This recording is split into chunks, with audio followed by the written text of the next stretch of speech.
The Fukushima catastrophe is probably the worst nuclear disaster in human history. It's certainly worse than Chernobyl. The contamination from Fukushima has gone as far south as Tokyo. I have measured it personally in air filters from cars. At least 12 different air filters from cars were sent to me, some of them from the south of Tokyo, and many of them from 100 kilometers away from Fukushima, and they contain very large amounts of radioactivity in them, high levels of cesium-134 and cesium-137. So we can conclude without any doubt that that area, up to 200 kilometers, maybe more, away from the catastrophe site, has been seriously contaminated with radionuclides. Now, if the cars are breathing this material, then so are the people, and so are the children. And so the children will be contaminated with radioactivity. We've recently heard that the Japanese government have been doing whole body counting. That is to say, they've been putting some people inside a monitor to see how much cesium is inside them. And apparently the levels of cesium are sufficient for them to say that there's no problem, that there are not going to be any increases in ill health.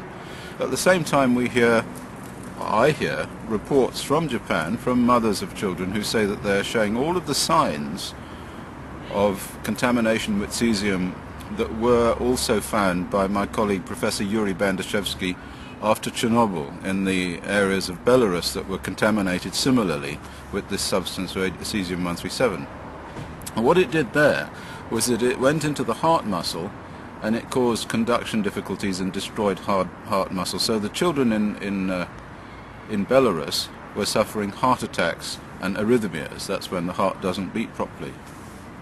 And of course later on in life they die young from heart disease because the heart cells don't replicate themselves. The heart cells, you get all of your heart cells at once. You get maybe 1% increase in heart cells per year. But over the period of time we're talking about, there's going to be no replacement for the cells that were damaged by the Fukushima catastrophe in the children. So we have two different points of view here. We have the point of view of the Japanese government, who are ignoring it, who are making these superficial measurements of cesium in the whole bodies of the children and the people, and are saying that these concentrations are not sufficient to cause any problems. Well, of course, this is an argument that's going on and on. It's like a tennis match, goes backwards and forwards. You know, the independent scientists say there's a problem, and the government and the nuclear scientists say there's no problem. Of course, the real problem is that we have to do something about it. I mean, I am a father. I have 7 children. I have 11 grandchildren.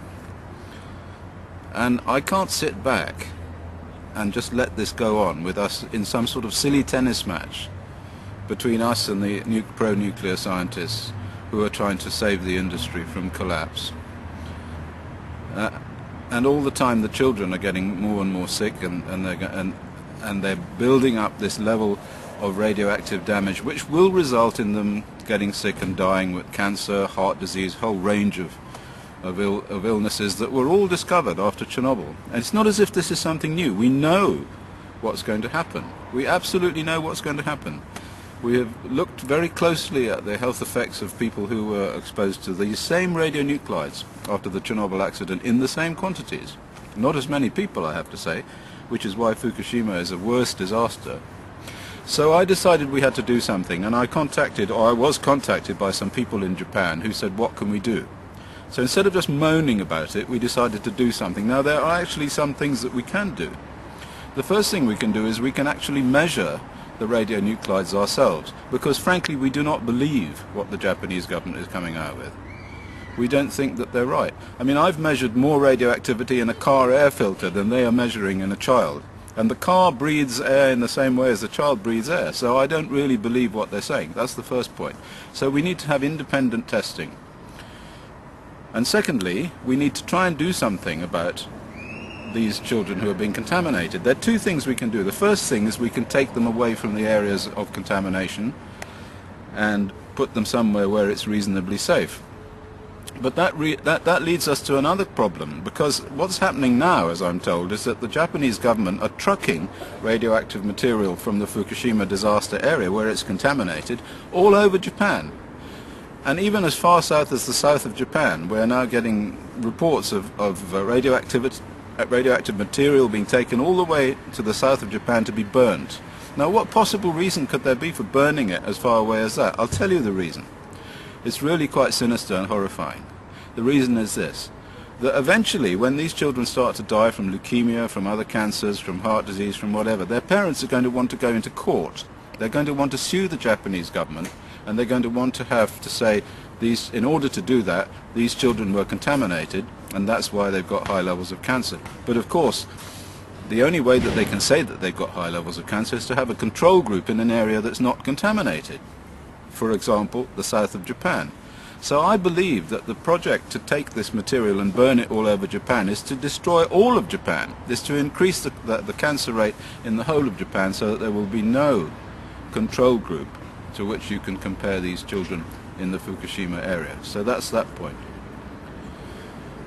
So we want to take the children away anyway into some safe area. That's what we want to do. But the second thing that we can do, and this is also quite important, is we can try and block the material. We can try and block the absorption of the cesium and the absorption of the strontium-90 and the plutonium and the other substances that are not being measured, incidentally. You have to wait a minute now because there's a train passing. I'm sitting on a children's playground here in Sweden. This is in Stockholm. And I decided to talk to you from here, from Stockholm, where there is a significant amount of radioactivity as well, I have to say, in the Baltic Sea. I measured this myself, but that's another question. So the second thing we can do is we can try and block the ingress of the radioactivity into the child's body. Now we know that we can do this with iodine, because iodine goes to the thyroid gland. We give them stable iodine, or at least we're supposed to. It turns out the Japanese government didn't. And then it stops the bad iodine, the radioactive iodine, from binding to the same sites. And you can do the same thing with the other radionuclides. For uranium and plutonium and strontium-90, which are the most serious, and all of which they're not measuring, incidentally, and none of which can be measured with a whole body counter, because they're alpha emitters or beta emitters, we can block their attachment to the DNA by giving large amounts of calcium and magnesium, which binds to the DNA and keeps the strontium and the uranium off the DNA. So that's one thing that these children can do. They can take a tablet every day of stable calcium. And so we are going to produce tablets which contain stable calcium, which we will supply cheaply at the cost of production to parents of these children, so that they can take these tablets and block the ingress of these substances. And we're also working on another tablet which will block the ingress of cesium-137. Now, in order to do this, we have set up an organization in Japan called the Christopher Busby Foundation for the Children of Fukushima. And it has a website, and it's all in Japanese, and it's all being done by a colleague of mine who contacted me from Japan, called James Grand. In addition to this, we are going to purchase a large number of highly sophisticated radiation measuring devices from Europe, from suppliers in Europe and suppliers in the Ukraine. And we're going to make these devices available to the parents of children to measure the concentrations of these substances in the food, and also to supermarkets, and we will measure the substances ourselves. We will set up a laboratory in Japan so that people can bring these substances to the laboratory and find out the truth about the concentration of radionuclides in these substances. So these are the things that we want to do, and we want you to help us to do this in any way that you can. This is an operation to save the children of Fukushima, because we do not believe that the Japanese government is doing anything to save the children of Fukushima. They are operating on a principle which is the principle of saving not the children of Fukushima, but the international nuclear industry. And this is disgraceful. Thank you for listening.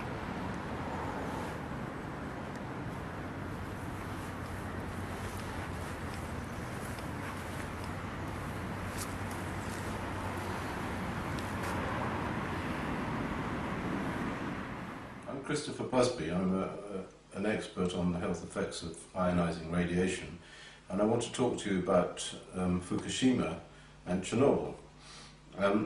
What I want to say is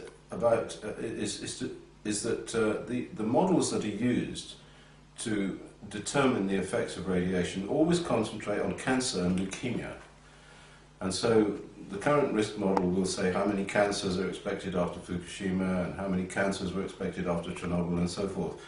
But we know from Chernobyl that radiation causes a whole range of diseases, and one of the diseases that it seems to cause is heart disease. I want to talk to you about heart disease effects in children. Now, a colleague of mine, Professor Yuri Bandashevsky, became quite famous because he studied the effects of cesium-137 exposure to children in the areas that were contaminated by the Chernobyl accident in Belarus.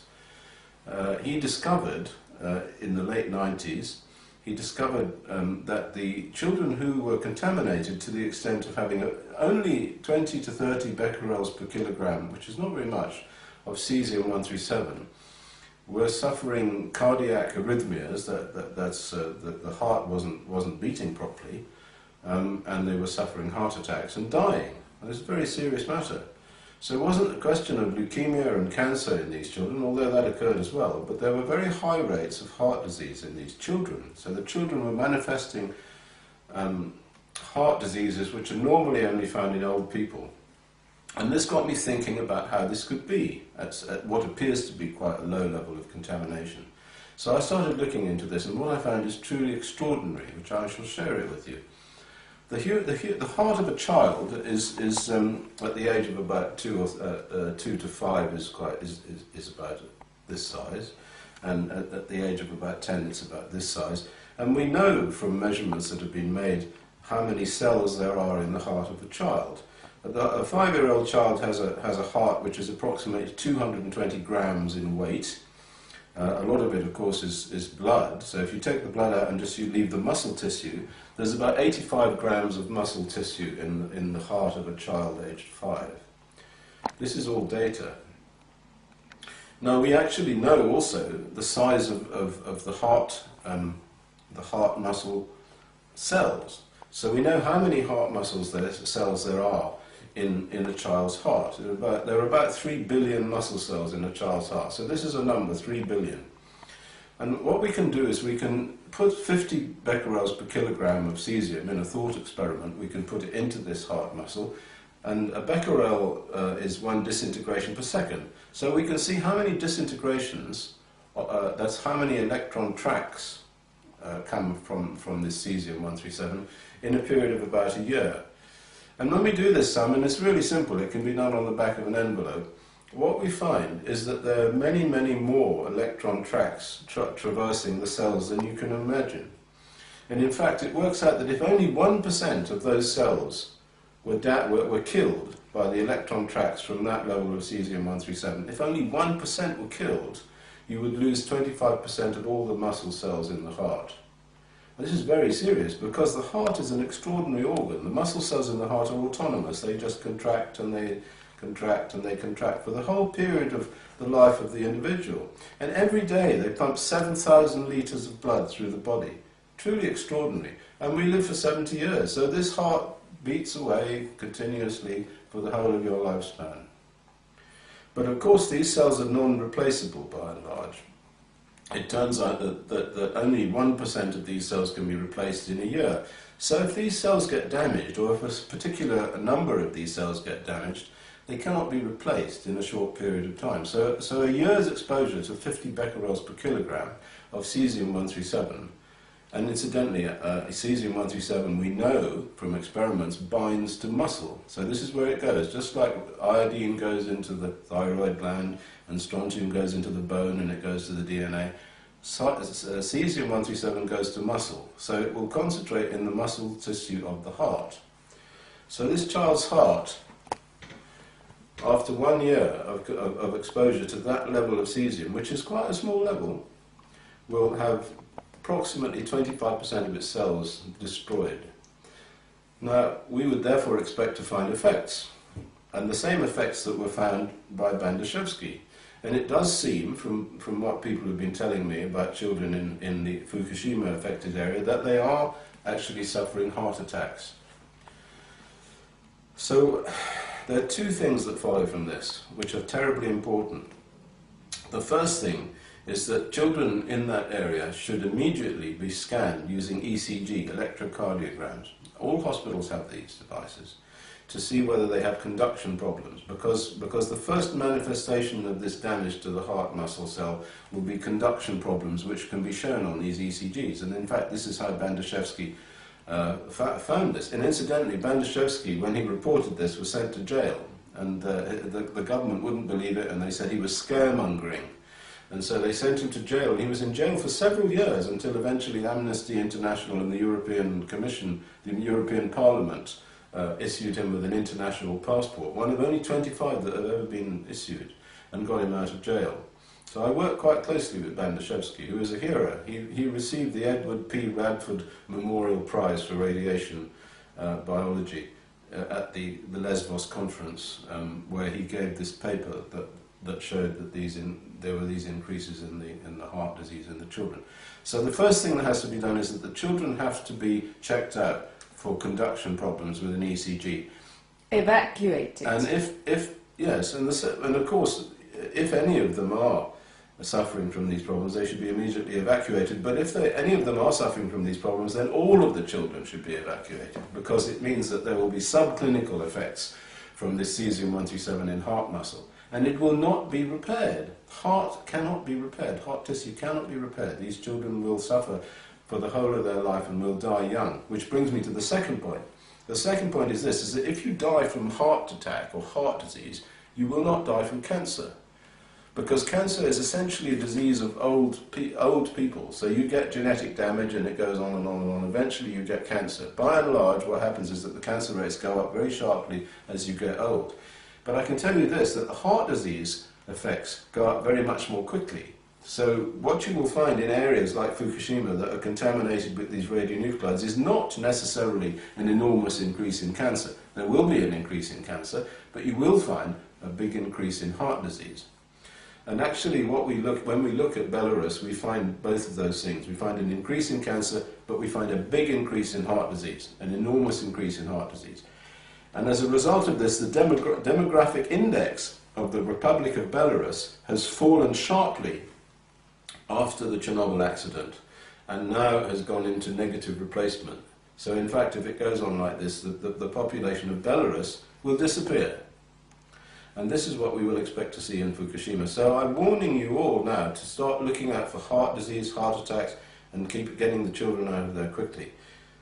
This is all simple stuff. You can do these calculations, and I've done these calculations, and I've produced a report which will be put on the internet shortly, and that you can have a look at. And we have also, the European Committee on Radiation Risk has also released early the Bandashevsky paper that he gave at the Lesbos conference, and that is on the website of the European Committee of Radiation Risk, which is www.euradcom.org, EURADCOM. So thank you for listening.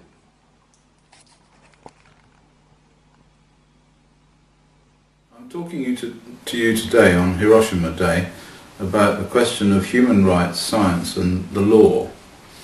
And in this I'm representing a new committee called the International Committee on Nuclear Justice, which was launched in Vilnius in December 2011 and later was added to by people from Geneva in May 2012.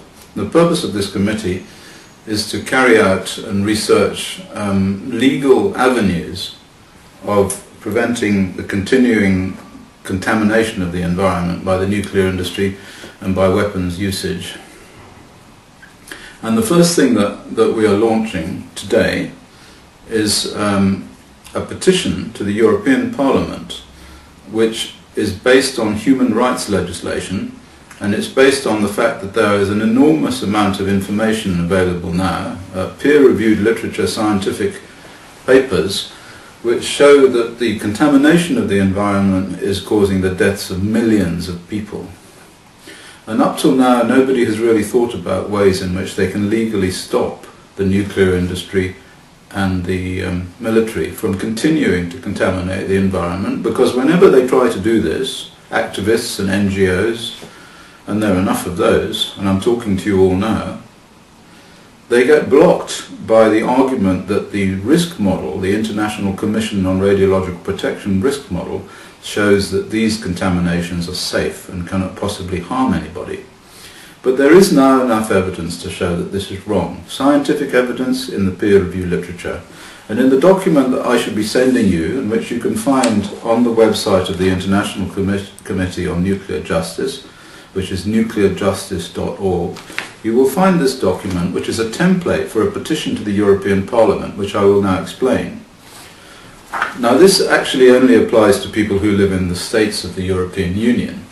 And later on we will be dealing with people who live in other countries like Japan and the United States, countries which have signed up to various international conventions on human rights. And we will be using human rights legislation. But for now, the first launch of this petition, this idea, will be through a petition to the Petitions Committee of the European Parliament, which I will now explain.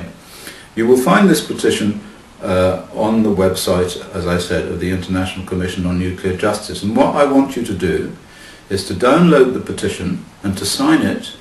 And if you like to add to it anything that you have that concerns you about the particular situation in your country, about nuclear industry, about contamination, possibly about child health, whatever it happens to be that is your concern, add that to the petition, sign it, and send it by registered post to the Petitions Committee of the European Parliament at Rue Viertz in Brussels, and we'll put the address up for you to do this.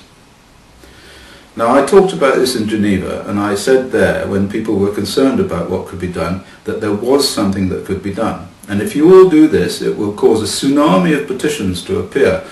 In August, and this is important because in August the European Parliament is in recess, and these petitions will have to just build up in the Petitions Committee, and they will have to deal with them. And the reason that they will have to deal with them is this: that the petition is based on the present European Parliament, the present European law, which is a directive based on the Euratom Treaty. It's the Euratom 96/29 directive, which is called the Basic Safety Standards Directive.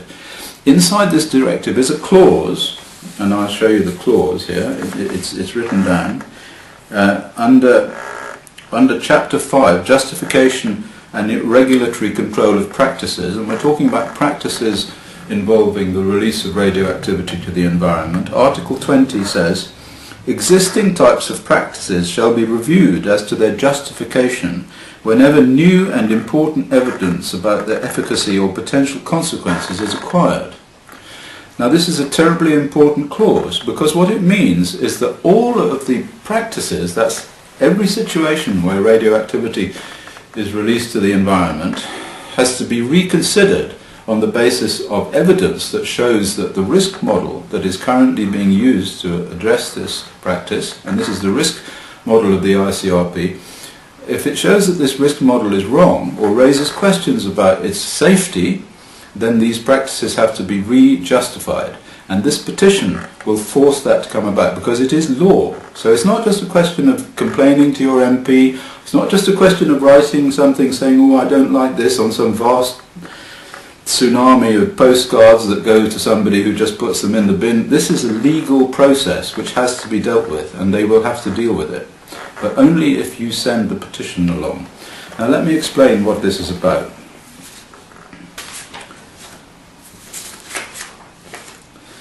Under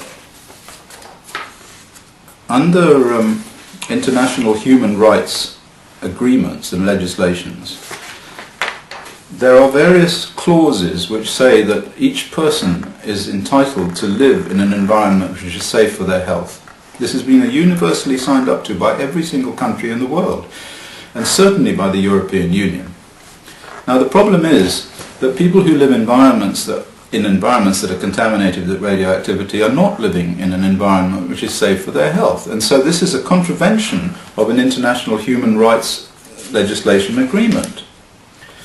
And the only reason that they can say this is the European Union, the Commission, in this particular case, that these things are harmless, is they can say that the International Commission on Radiological Protection says that the doses that are associated with these exposures are too low to cause any effects. But in this petition, at the end of it, we have gathered together 55 peer-reviewed references, each of which, on its own, shows that the ICRP risk model is false. And not false by a very small amount, but false by a very, very large amount, so that thousands of people are dying, no, millions of people are dying as a result of these exposures. People living along the shores of the Baltic Sea, people who are living along the shores of the Irish Sea, children who are living near nuclear installations. There's a long, long list. People in Iraq that have been exposed to radioactivity from uranium. I'll just go through a few of these because I don't want to hold you too long. The most important thing is this take-home message. You must get this petition, download it, and sign it and send it to the European Parliament at the address that we'll give you. So I'll just go briefly through some of the evidences, and they're all backed up by peer-reviewed studies. Firstly, there's childhood cancer near nuclear installations. An enormous number of studies have shown that if you live within 5 kilometres of a nuclear power station, your children have double the risk of getting childhood leukemia. There's no question about this. The radiation causes the childhood leukemia, and yet the ICRP risk model says that this is impossible. And the error in the model needed to account for these childhood leukemias, and the latest study is an enormous study from the German government. The error necessary to explain this is upwards of 1,000 times. So in other words, the risk model of the ICRP is wrong by at least 1,000 times in terms of, with regard to this particular situation. And now also here's another thing. There was an increase in infant leukemia after Chernobyl in those children who were in the womb at the time of the Chernobyl radiation. So it could only be the Chernobyl radiation that caused the increase in infant leukemia. And these studies were done in a number of different epidemiological settings, in Greece, in Germany, in the United Kingdom, in the United States, in Belarus. Wherever anybody looked, they found increases in infant leukemia in these children who were in the womb. And that shows an error in the ICRP risk model of about 400 times. Then there was a study in northern Sweden by Martin Tondell that showed that people who lived in areas contaminated with cesium from Chernobyl had cancer rates proportional to the amount of contamination. This was published in the peer-reviewed literature. It's there for anyone to see. It shows that the error in the ICRP risk model is about 600 times. A very important study now is one by Haugen Scherb in Germany, and he looked at, and his colleague Christina Voigt looked at the sex ratio, that's the ratio of boys to girls who were born after accidents like Chernobyl, after the weapons testing fallout, and living near nuclear power stations, and he found that there was a perturbation in the sex ratio, quite clear, highly statistically significant, published in the peer-reviewed literature. It means that millions of children have died. Millions of children have died as a result of these exposures to ionizing radiation. That shows a problem with the ICRP risk model of hundreds of times, thousands of times. In fact, the ICRP risk model doesn't even consider the effects on infant mortality and children. So, we have cancer and leukemia, lymphoma and heart disease in uranium workers. Very recent study by Irina Guseva-Kano, who works for the French nuclear industry, incidentally. So not somebody from the, if you like, the lefty side, somebody who works for the industry.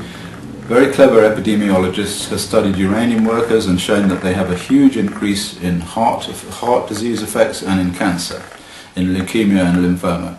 This shows that the ICRP risk model is out by a factor of 2,400 times in the peer-reviewed literature. Various other things. I won't go through all of them. They're all on the end of this report. I'll just finally mention, of course, the work done by my colleague Alexei Yablokov, who collected together all of the information that came out from the ex-Soviet Union territories contaminated by Chernobyl, and showed that there were enormous health disaster effects in Belarus, in Ukraine, in those parts of the Russian Federation that were exposed to the Chernobyl effects, in Bryansk. There is just so much evidence. We have an embarrassment of riches, but the problem is that nobody will look at it.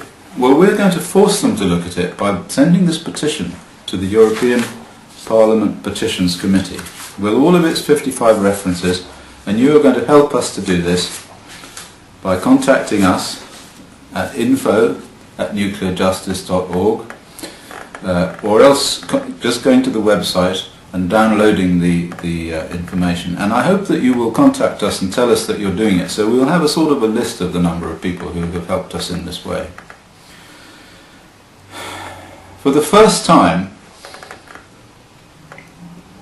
we can probably make a difference. We can probably really stop the nuclear industry from continuing to pollute. And I don't blame these people. I have to say that we're not talking about bad guys and good guys here, although actually there are some bad guys. I think in general we're talking about ignorance and people who are tied into a sort of culture of physics and a culture of the past, a culture of a risk model that was set up in 1952 and hasn't really been altered since then.